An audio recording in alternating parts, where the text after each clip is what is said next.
Bismillahirrahmanirrahim. Assalamualaikum warahmatullahi wabarakatuh. Berjumpa lagi kita dan channel saya. Hari ini hari Sabtu 16 hari bulan 16 hari bulan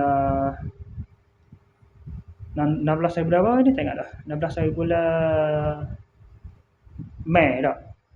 Mei 2026 Masihi bersamaan dengan 28 Zulkaidah 1447 Hijriah. Sekarang ni pukul 6.20 petang.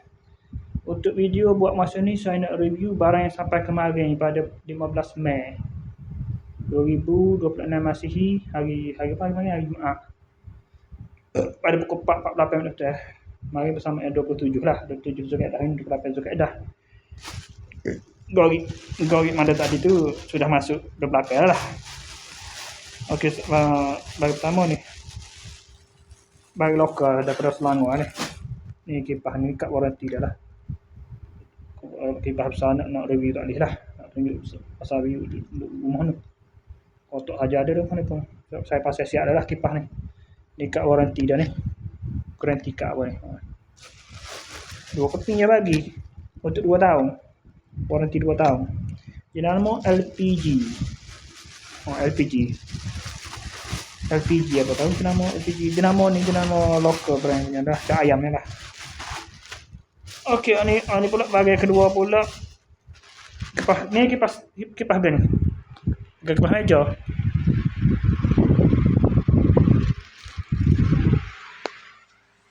Kipas stand. Kalau saya pakai kipas meja, ni saya guna kipas stand pula. Agak tidak apa nak terbakar, enjin terbakar abang. Saya buka tadi tengok. Kita lega dalam tu maknanya bila dah terbakar enjin, tak tahu saja tak ada komen tu. Tapi kan kalau dia tahu dah result dia, keputusan dia.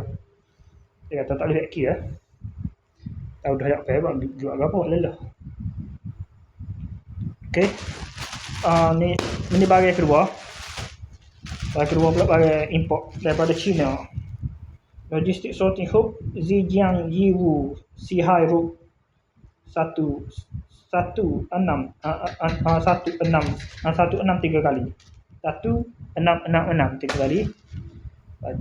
ni lah 3 lah baju view HS.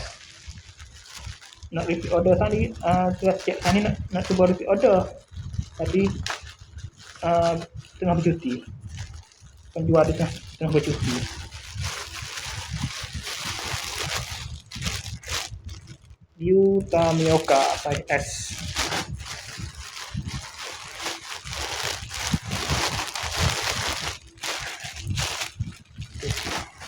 Tiga pisau. Dan ni satu pisau lagi.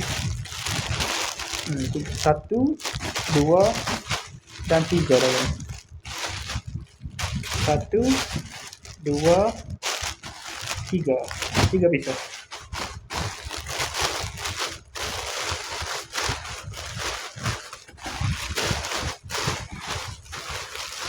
Okey.